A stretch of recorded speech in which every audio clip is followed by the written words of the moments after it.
Hello.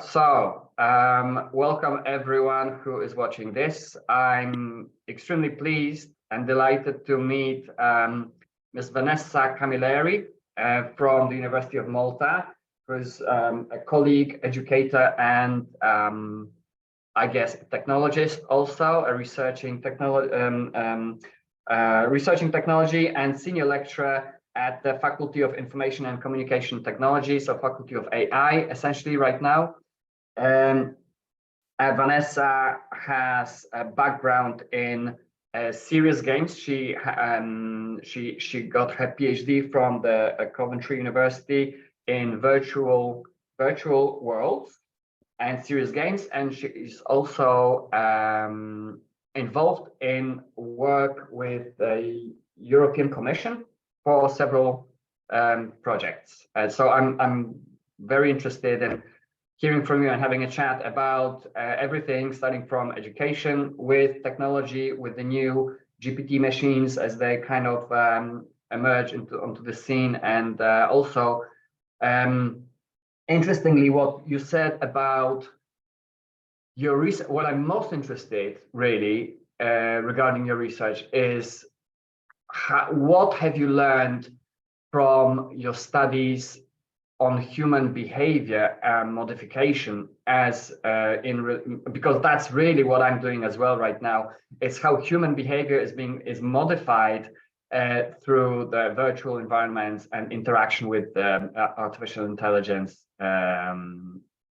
frameworks and environments. So maybe we can start from that and tell us what have you learned? What is most important learning from all your work so far? Yeah. Okay. So hello, Adam, and hello, everyone. And I'm really happy to be part of these sort of conversations. Let's hope the first in a series of conversations that we're going to have about this particular topic. So yes. So what you asked me about how human behavior is being shaped by the technology we are living with, because we are living in this era that's dominated by the heavy use of technology, even though we might not be consciously aware of that. And that's where maybe the issue with behavior is, that subconsciously we are the product of what we consume. And if we consume as we are, this product emerging from all the technology that surrounds us, all the different media that we are being faced with, then we suddenly start shaping our thoughts without even knowing that we're shaping our thoughts, based on what we're seeing, what we're being fed, based on what we're being surrounded with. Now, a few decades ago, we used to be in control over, for example, which newspapers to buy. And of course, different newspapers might have different agendas based on their journalists and the journalistic work they want to do, right? So this was a couple of decades ago. We were also in control of what programs to watch on TV, okay? So we would zap the channel, okay? And maybe watch one program and then watch another program and sort of like find that they are kind of in conflict. And then we sort of still have a choice, no? We'd still develop this idea of, is he or she telling us the truth, or is this not a representation of what I believe is true or what is happening? And still, we would say, we are the product of the media. So many minds of people have been shaped through what the media was pushing onto these people. But now we've reached different dimensions. Now, what we're seeing is, what we're having is this interaction with our devices. Most of the time, it's online media. Now, when this online media is also being controlled by an algorithm, by an AI, that is deciding which information best applies to you, which circle of friends and networks you'd best belong to, which sort of, film, videos, current events, games.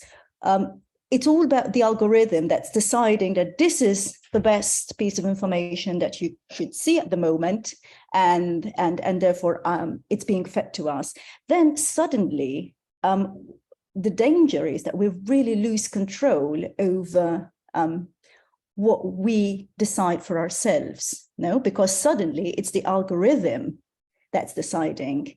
And therein lies the danger. And therein is where the ethical issues arise. Who is behind this algorithm? Who has chosen in the first place what sort of algorithm would give me the best information that I would need? Okay, because at the end, I, as a human being, as a human consumer of all the media that is online, I am at the end of that. Okay, so who decides which sort of commercial products I see? No, because there's a lot of market, there's a lot of business in the online world when it comes to advertisements, and these are all shaped by how an algorithm takes a decision to show me this information, to feed me this information. And once again, we're changing. I wouldn't say necessarily evolving, but we're certainly changing. Our thoughts, our behaviors are now mirroring what we're seeing online.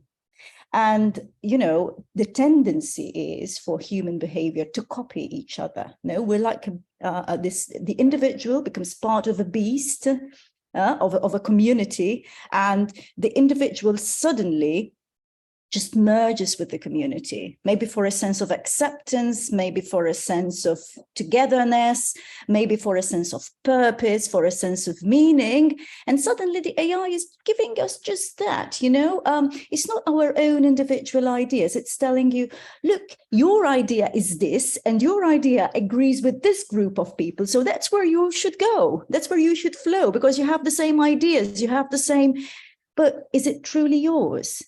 Or is it just based on, you know, things that you happen to have come across, and suddenly you've watched one too many videos of this particular ideology or behavior, and suddenly the algorithm says, oh, there's a pattern there. Okay, let's move Vanessa, you know, with the flow of community behaving like this. This is exactly what happened when there were the riots, no, in the US, and several violent outbreaks. Social media facilitated this group of individuals that came together, fed them more and more, fueled their anger, fueled their, let's say, their cause, okay, or what they believed their cause was, and then they took this online movement, this online build-up, okay, and they took it literally to the real world. So they merged from the virtual world, the behavior that started, that grew, that was fed through the online world, simply just got out of the virtual world and straight into the real world. And again, it shows a case where, a scenario where, you know, the behavior has been maybe changed, maybe not. The idea is that there could be people who have been dragged into this. There could be people who were not really behaving out of their own free will, but somehow they were manipulated into doing this. Okay, I'm not saying it happened or it happened in all the cases, but there could be people who are doing this. And this is what happens with everything from the most trivial behaviors, maybe shopping sprees, okay? You're on a social media, you see adverts, you see reviews, loads of people are buying this, so suddenly it becomes something that is vital for you to have, even though it is absolutely useless, and you start buying that or clicking on that or getting interested in it, and then suddenly more adverts pop up, and suddenly you're bombarded with all these products, and everywhere you turn you see this product, and it's something, you know, it's fate, it's destiny, I have to get it, I have to buy it. So in a way, it's kind of trivial, okay?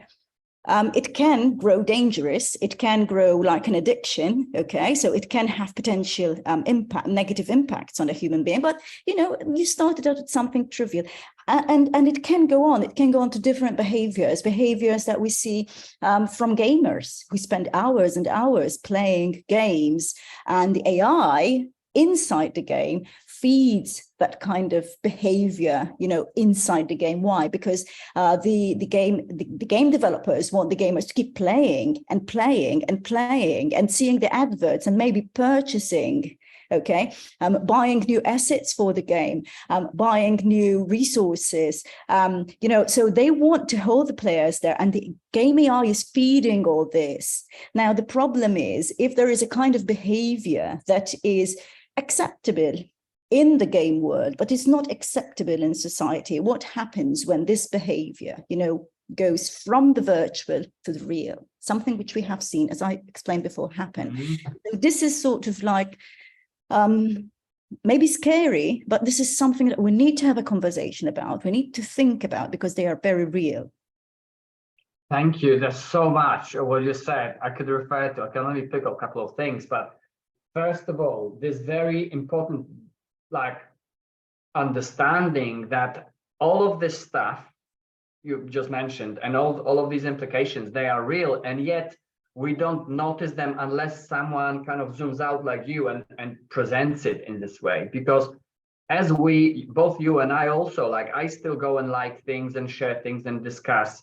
And then obviously the algorithm learns about us also, like when there was video and television and radio, television, and the old ways of, they couldn't survey our reactions. Now this algorithm builds the avatar, which has this high resolution,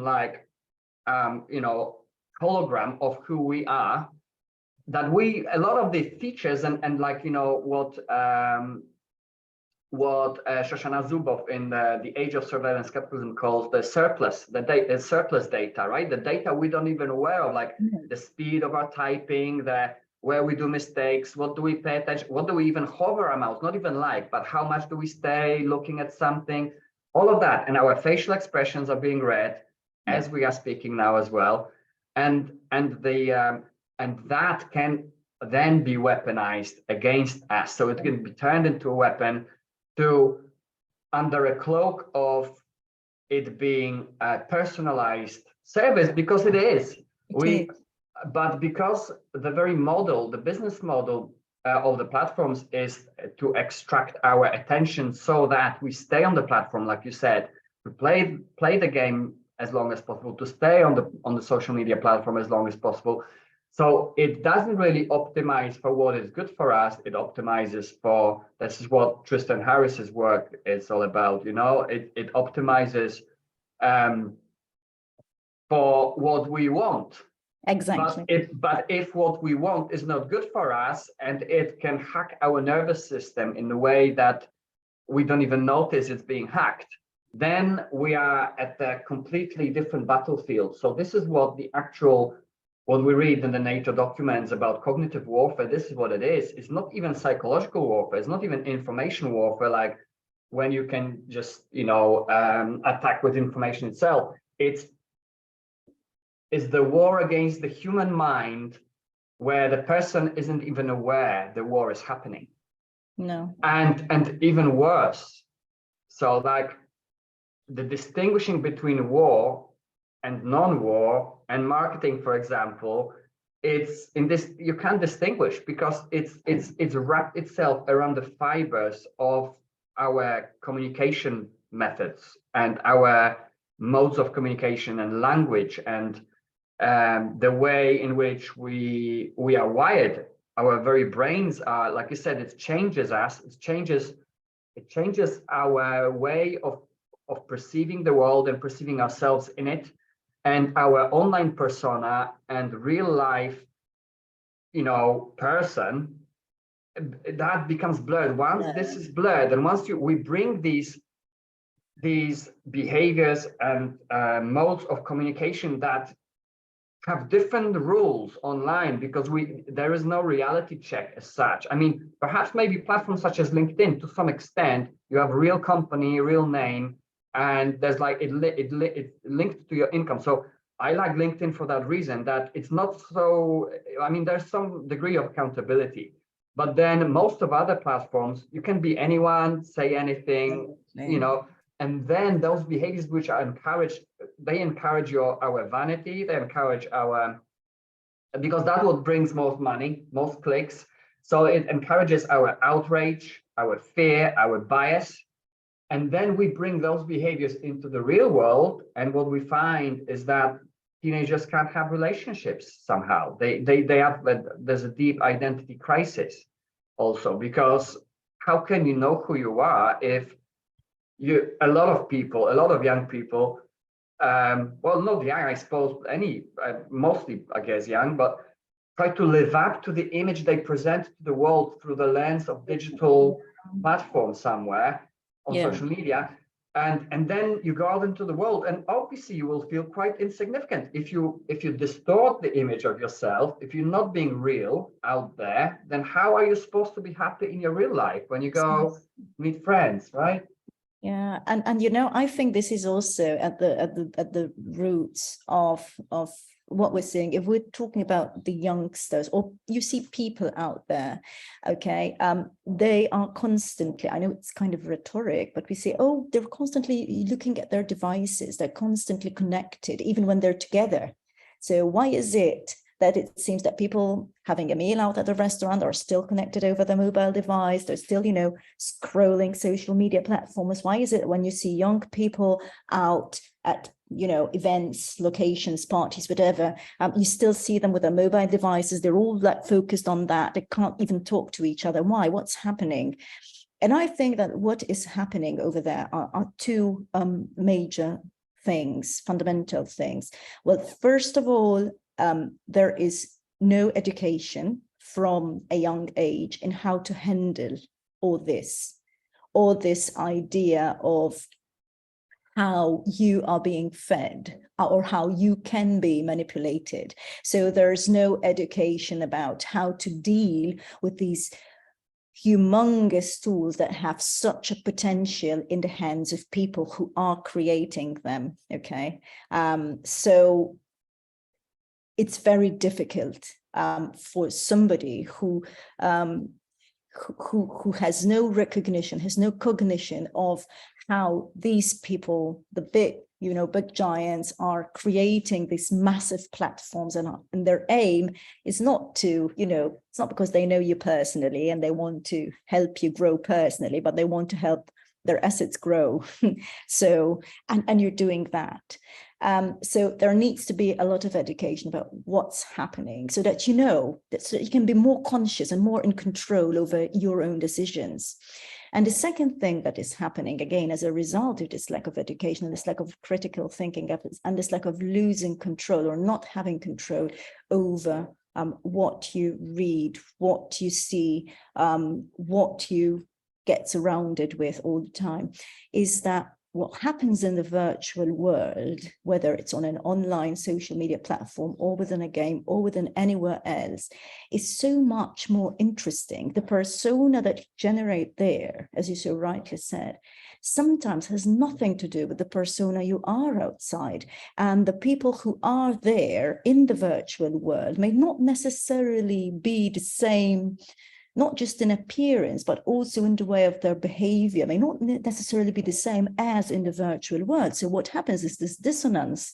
The virtual world, whether it is a game world, whether it is a social media world, the digital world has so many more, I don't want to call them interesting, but they are so augmented. Everything is so much more, so much bigger, so much louder. If it's aggression, it's so much more. You don't see people out in the street, as you see on social media platform, for example, using capital letters to express their anger. You don't see people shouting, in the street. Sometimes you see arguments, but not all those kinds of arguments that you find on social media platforms, for example.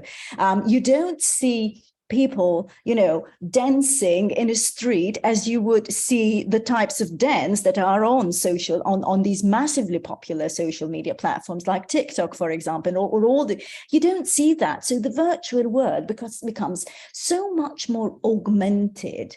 Even game worlds, the game worlds are so interesting compared to the real world. You don't see, you don't see people jumping across buildings, and you don't see people just shooting around, and you don't get all that adrenaline. So suddenly life in the physical world doesn't offer challenge, doesn't offer the challenge of the interaction. There's nothing really interesting. So you see lots of these young people, I refer to them as young people, but you see everyone that's also like in the physical world, they're so much not present. You know, they're bored. Yes, they're the bored. stimuli, of the Weak. real world is weak. It's Huh? weak. It's weak. The digital world is there. It's grasping them. Okay. It's like a magnet. It's very attractive, and they're inside it. And even when they're not inside it and they're in the real world, they still get a hang on it because of their mobile devices that they carry with them all the time. So they're still there. Okay, they're still in the digital world, but they have to inhabit the physical world. And there's this kind of dissonance. Now, and this is where the danger is, when the person becomes really, really bored in the physical world, then what will the person do? How will the person overcome that boredom? A few decades ago, the person would try to invent something, reinvent himself or herself. Now, since they practice a certain behavior online, the question is, if they get bored and they have practiced a certain behavior online, may it be positive or worse, negative or cause harm, would they resort to that practice and shift it out in the real world? So just to give a scenario of maybe an extremist scenario, but one that is happening more regularly in the US as we see, what will happen if, in a game, you have certain attitudes that are not acceptable in society. Could be, killing, or could be aggression, looting, various other behaviors, game behaviors that you would normally see.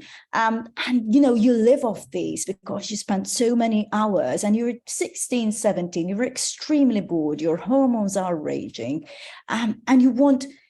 Could it be that there might be a period, a time, when all this mass behavior that is fueled by AI and by the game holding you inside the virtual world, could it be that this behavior may be taken out into the real world just to provide some sort of excitement to these people? This is the sort of maybe extreme manipulation that I'm kind of talking about. But there are other in-game behaviors that cause harm, even in-game, but then taken outside, maybe taken to a completely different level. Causing harm that might be irreversible to people.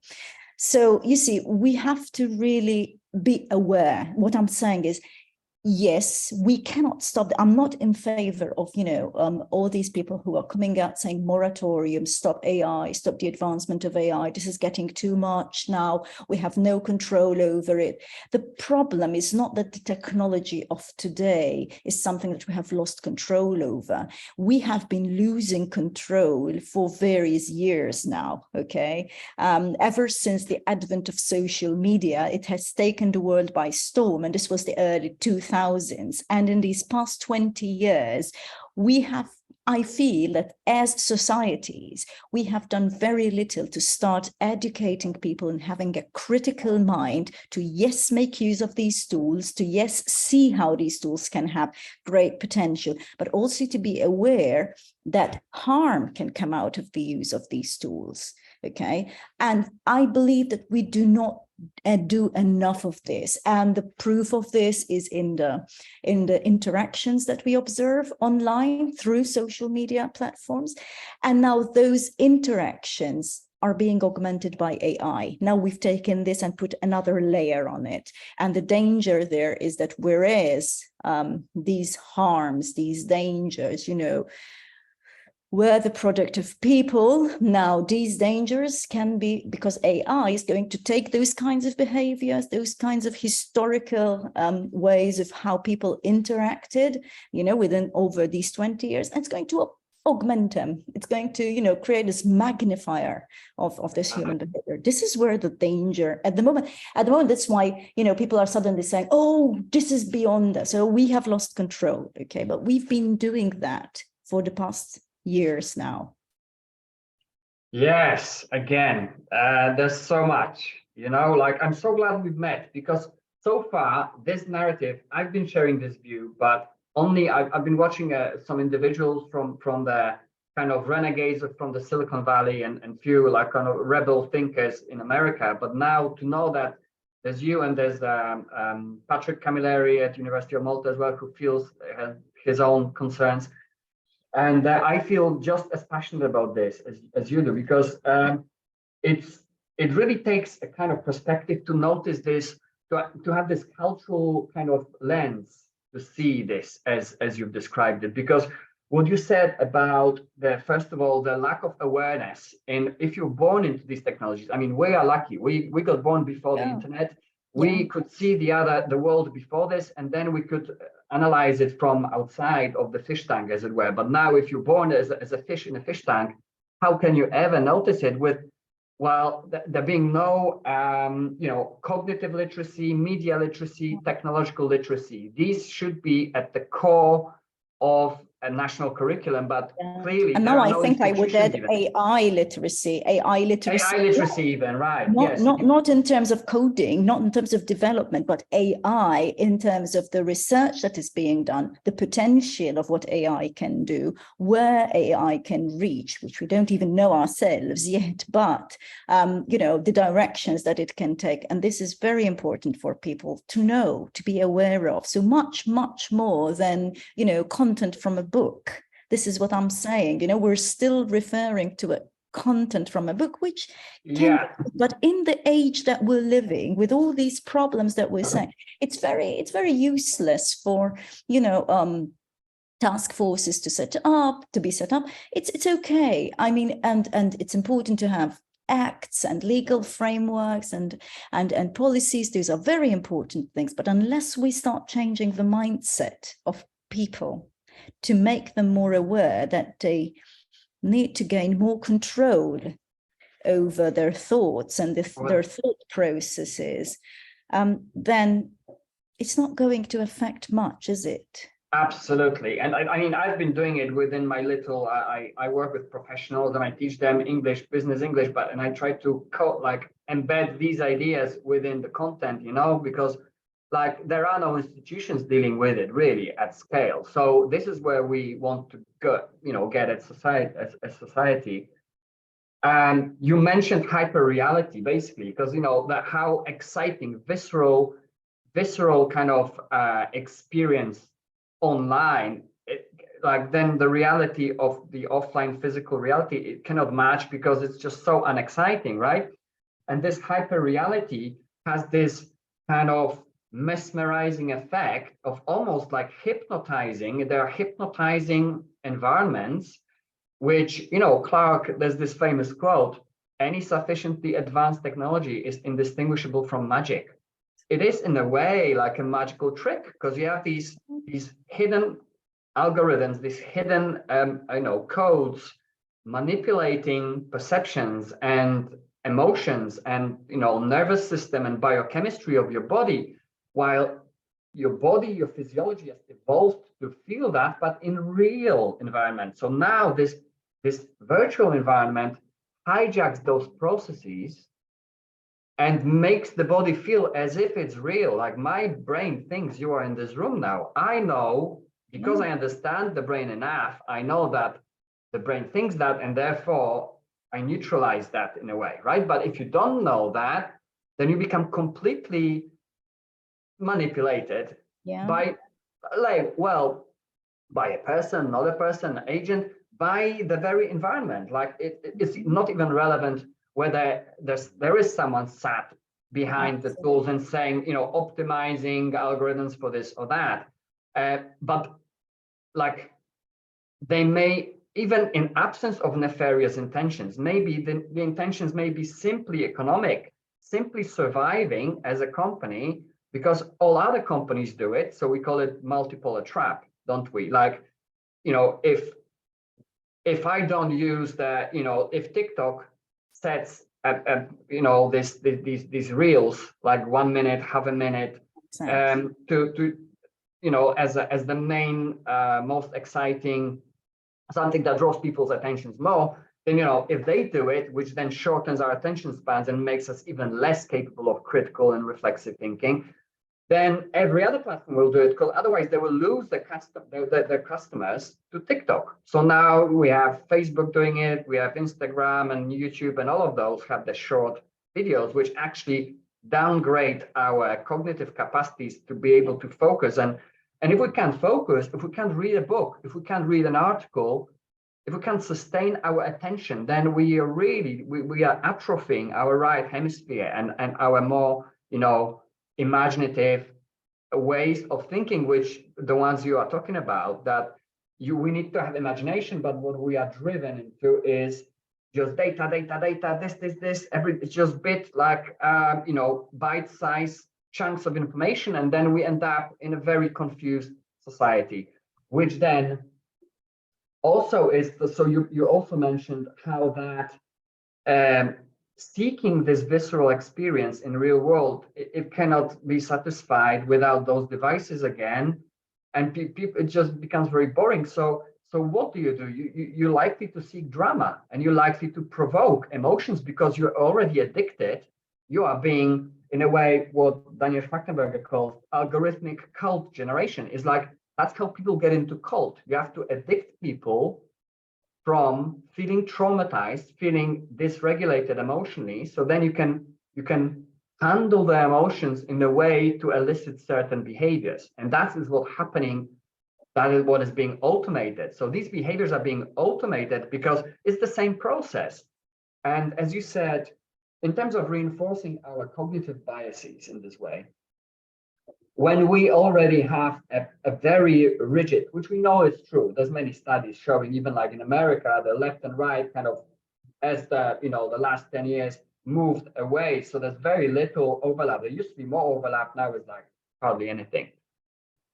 So we live in a polarized society, and each part of each tribe, so this tribal warfare of people warring and believing very strongly, having strong ideas. And then, like you said, is it your thinking, or is it the thinking of your group? And you identify with the group no matter what, because that is then your security. That is then, you cannot leave the group, because that is, again, biologically, it wouldn't be, for survival, you have to stay within that group. It'd be going against the biology to not do it.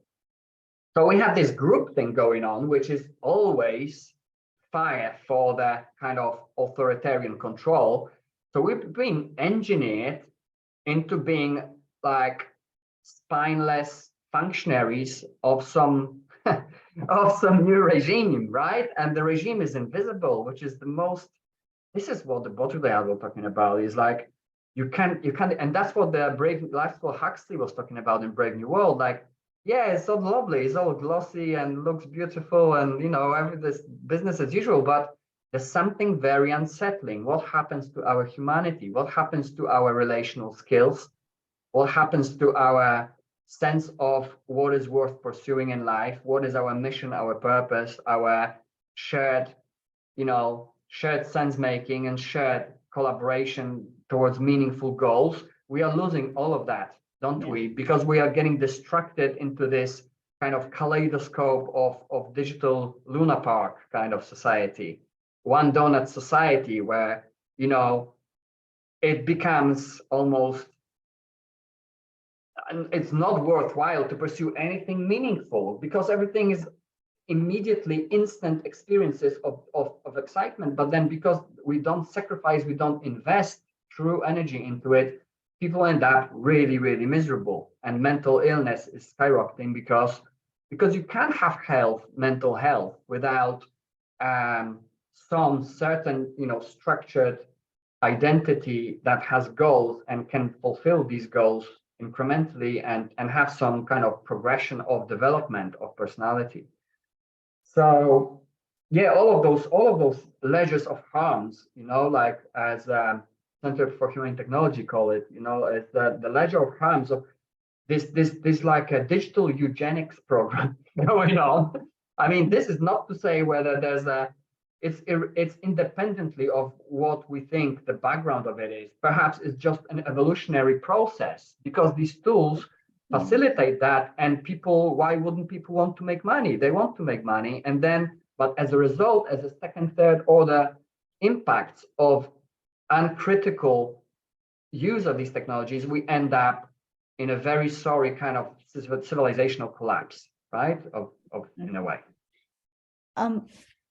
What I think as well is this, regarding what you said about the divide, maybe not everyone is, okay, not maybe, we can't generalize that everyone is falling into this kind of trap. And there are people who still experience the joys of, the physical world. They say the joys of living, right? And I'm sure there are, plenty of groups who are doing that. However, what I see, what I observe, is that such people would then sort of be divided, from the rest of the world, who is inside the digital world, who's predominantly inside, not just, not lurking, not outliers, but, they distinctly made this conscious decision to sort of like live life in the nostalgic way that we might remember it pre-internet and technology.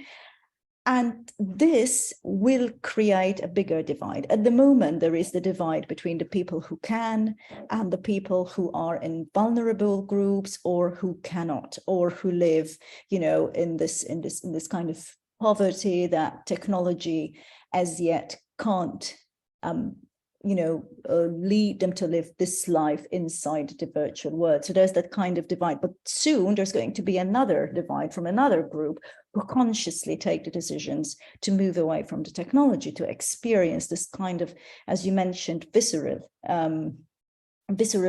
communication with the real world.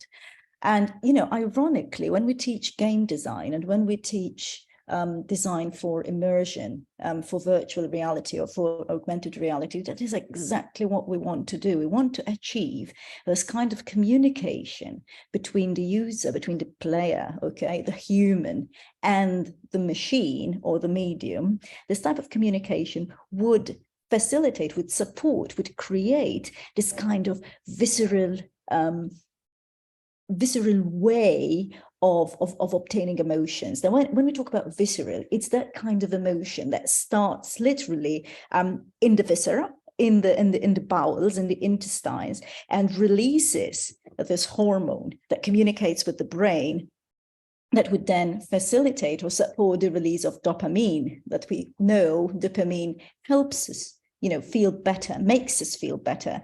And dopamine is often, the leading hormone that is featured in addiction. So as you said, we get this, with this visceral communication, we start releasing more dopamine and we start feeling good about it.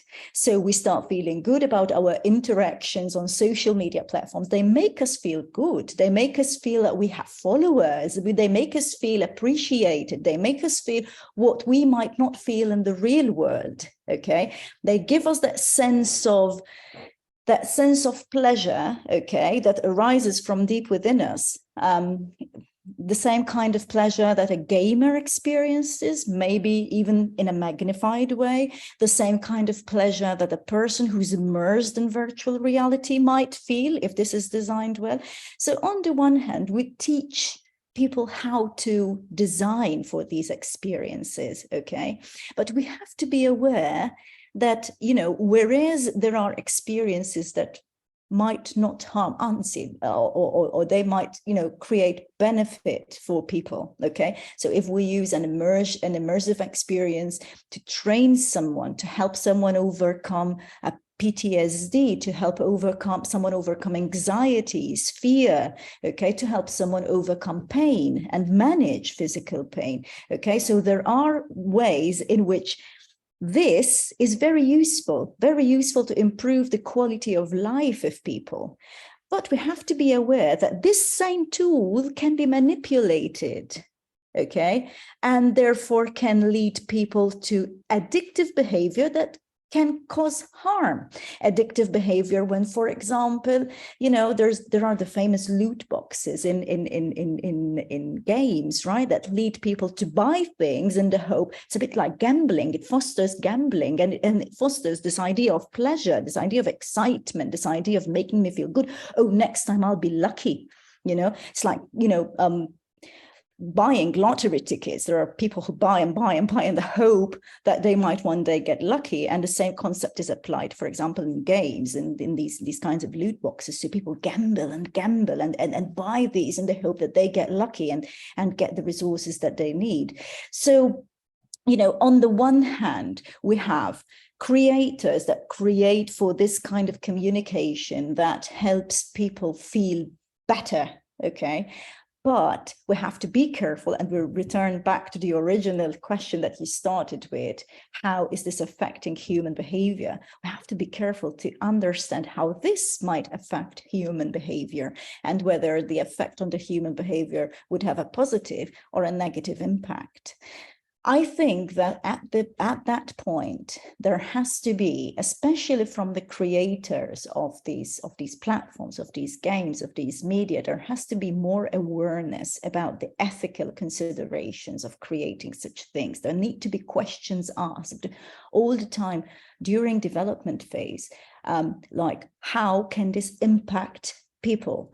Can this impact vulnerable groups? Can it have a negative impact on young people who are still cognitively developing? How are we going to affect their cognitive development, you know, with this particular platform, with this particular game? Something which I don't work with these companies, but the results show that if there is present, you know, all these questions, and if there is this assessment of harms, let's say, doesn't show very much, does it? Because we still see many problems in society emerging as a result of behavior that is currently being supported and fostered online. So yeah, we have to, again, it returns back, we all return back always to the same thing. On the one hand, there needs to be more responsibility taken by the companies who develop these platforms, but they're also in our own, you know, small steps. We have to propagate, we have to disseminate, we have to keep on saying that education, making people aware of things that can happen. You know, you also mentioned the notion of anthropomorphism, yeah, that we tend to anthropomorphize technology, even if we don't see a kind of a human resemblance.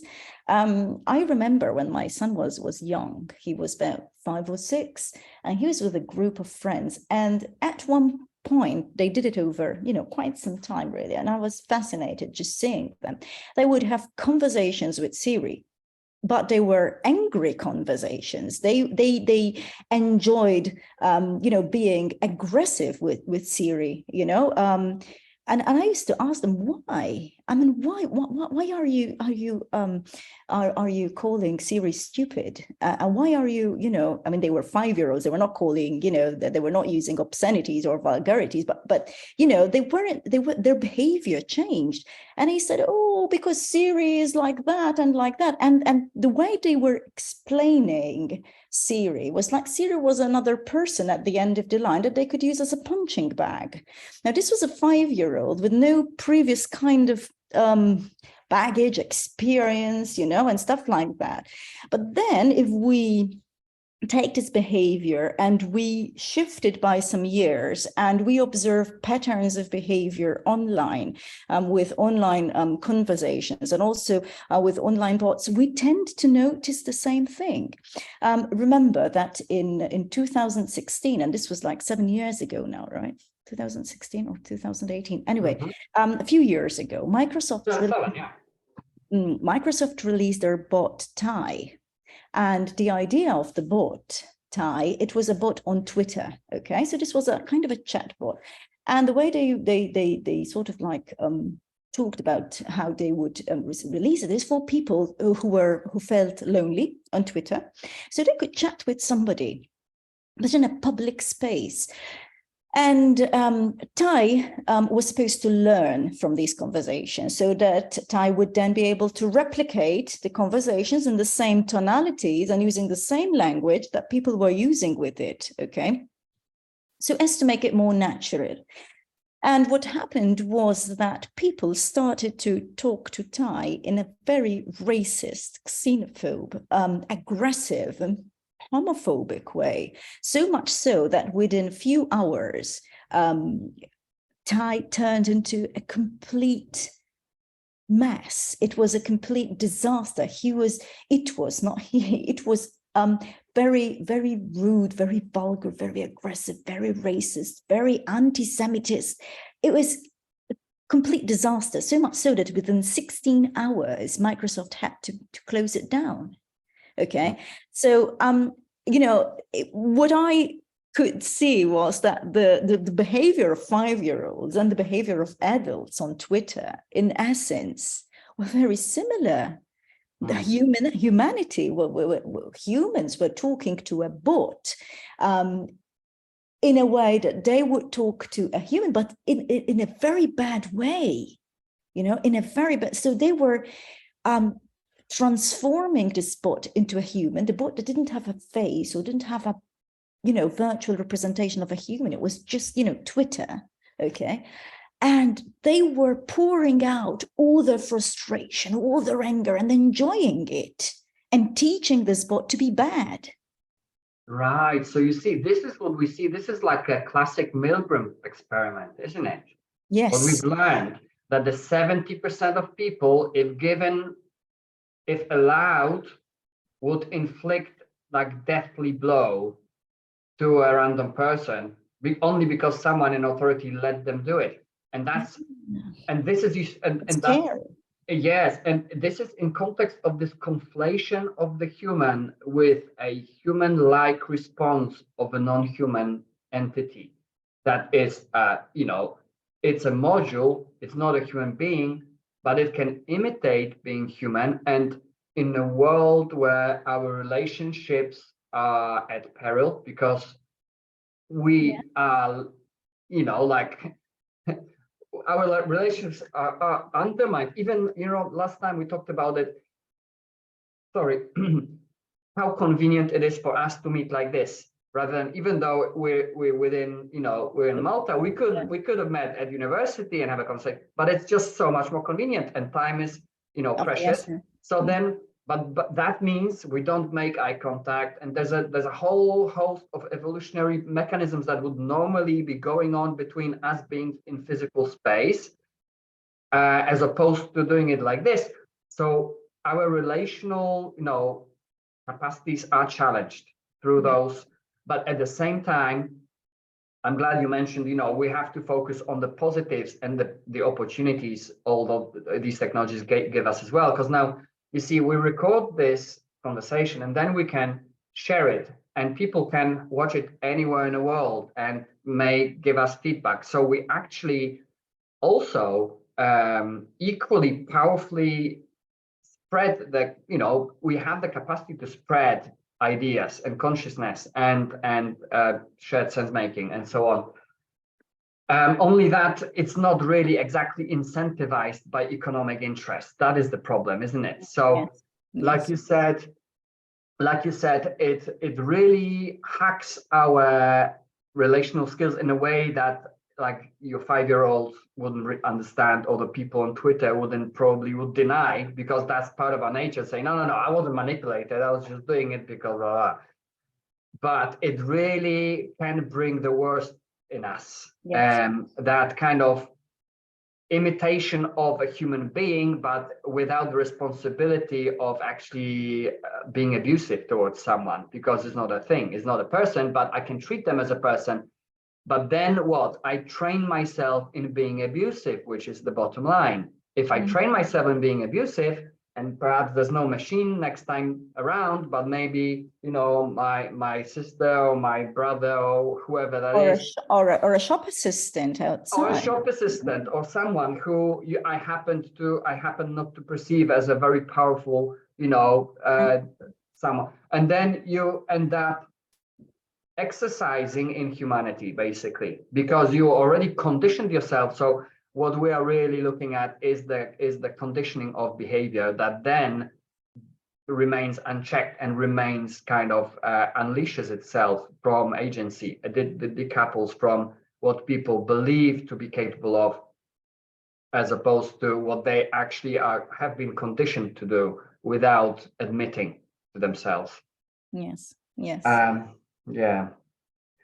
But, and that's, I mean, so we've kind of really you know what also came to mind when you were talking before. Do you remember Plato's parable of the cave? I find that it is so absolutely adept to the situation where we're living in at the moment.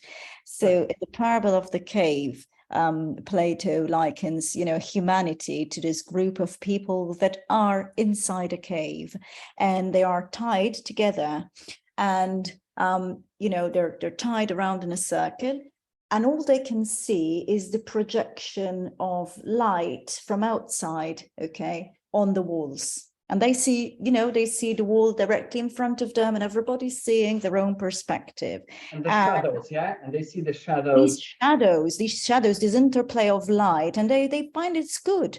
Like our young people who were born into this life, this is what they knew, okay? And the others who knew life before that have just got used to this interplay of shadows. But one person gets out, manages to break free, and goes out of the cave and suddenly sees life outside and says, oh, listen, there's life outside, you know, you can have the option to, I can free you, and you can go and see outside. And people don't want, people want to keep— Burn the witch, burn the witch. Yeah, the people want to stay on in the cave because it's what they know and it's what they feel good with, but they have no clue that they can feel somehow better. And I think that is also, you know, what we're saying is that people need to be aware. Somehow there need to be more methods to make people aware that there are other possibilities, and that the possibilities that what they're seeing and now what they're being, you know, made to see with the use of AI may not be, you know, the real thing. And before, when we started, sort of like mentioned also ChatGPT, because ChatGPT is on everybody's lips, and it's like ChatGPT is what's driving people, and ChatGPT is causing people maybe to close down businesses or to lose shares on the market, or, you know, and people are scared that all these people are using ChatGPT and not making use of their brains to think. And also we see that, for example, people are also attributing human-like characteristics to ChatGPT. People are using it to chat with, to have conversations with, to interact with, as you were mentioning. And again, that's the danger. We're seeing the shadow. We're seeing this and we're in awe of this interplay of shadows that's being projected to us. We need to make people aware that there is an option, that they can still retain some sort of control and choose what they want to see, and choose to make use of these shadows in a way that, you know, is good for them, but they don't have to use it all the time. They don't have to rely solely on it. They don't have to rely solely on the technology to form their own identities, to establish their own identities. They don't have to rely on technology to create and foster relationships or interactions, or to build a group, or to believe in a cause, or to act on a cause. Okay, so this is what people need. They need this kind of critical approach to how they see life in general, because nowadays we can't make a distinction between the life we are living and the technology that has ubiquitously made and pervasively made its way into it. into the very most intimate parts of our life, basically, right? And I think yes, the balance is critical. Like no one, I don't, and you don't try to advocate for like Luddite type back to the cave nature, like, yes, obviously we will use these tools. And I believe these tools, it's clear to me, they will catalyze the new enlightenment for humanity, because they will, never before have we had such powerful tools to push us to the extreme of actually connecting like this and having these conversations with so much, like commitment, I guess, and across the world. And I've met so many people, and not only technology, but there are many crises going on as we speak. And I think technology is like one of the central pillars of this change. But the point is, like, yes, the worst case scenarios that we mentioned, the mental illness, the dysregulation, and the kind of group thinking and all of that, that happens when we abuse those technologies, when we use them with discernment, and when we use them, critically deciding when to use them, when should I use GPT, and when should I actually write something from scratch so I can actually understand what I'm thinking. All of those things. But then we need that knowledge, this cognitive literacy that you mentioned, or AI literacy. And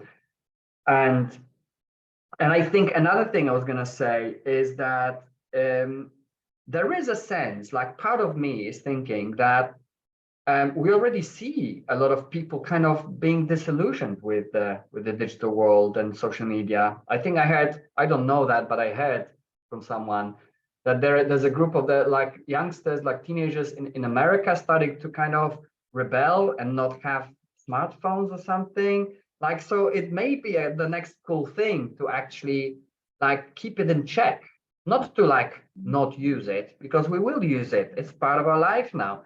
But just to remember that it's a highly addictive. It's like eating chocolate bars all the time, or like, smoking drugs or something. It's just a new digital type, but it's not regulated. There are no institutions to deal with it, and and educate us about ethics. And just to return to one of your points from before, the problem is not technological. This is all the way back to Heidegger, which was my when I was writing my thesis in philosophy of technology, in philosophy degree. Is the problem really is not technological, but it is metaphysical and it's ethical. And those people, like, the engineers who engineer these things, investment in ethical education and kind of more, maybe even broad kind of interdisciplinary, like awareness of civilizational process and societal kind of, dynamics, all of that, more systemic approach to design overall. Of applications, AI tools, responsible approach. So fostering ethical consciousness on the part of the engineers, right? But then that will require obviously a recalibration of the business model of the companies which employ the engineers. So we are up against a very tough time where, some companies will choose that. It depends on us, the consumers. What will we demand? So we will see how the trends kind of, tip. And we already see that people, it's become kind of trendy to be responsible, to be green, but all of those narratives, we have to remember, back to language, all of those narratives are hijacked by the most powerful economically entities who then kind of basically use it to their own advantage, continue doing the business as usual, while greenwashing, or, now it's going to be AI washing, ethical washing, and anything like that. So we need to be much more conscious on the level of ethics, our own cognition, and the use of language. I believe that is part of my mission as well. And that is education. That is why we need education. Education, not, I repeat, not to learn academic content. education in this respect, to be more conscious of what is happening around us, to be more conscious of our own power in decision making, to be conscious about our thought processes, and to choose wisely. Because then, as you say, the market demands will start changing the cycle of how, the big tech giants will still want to make money because that's the way the world works.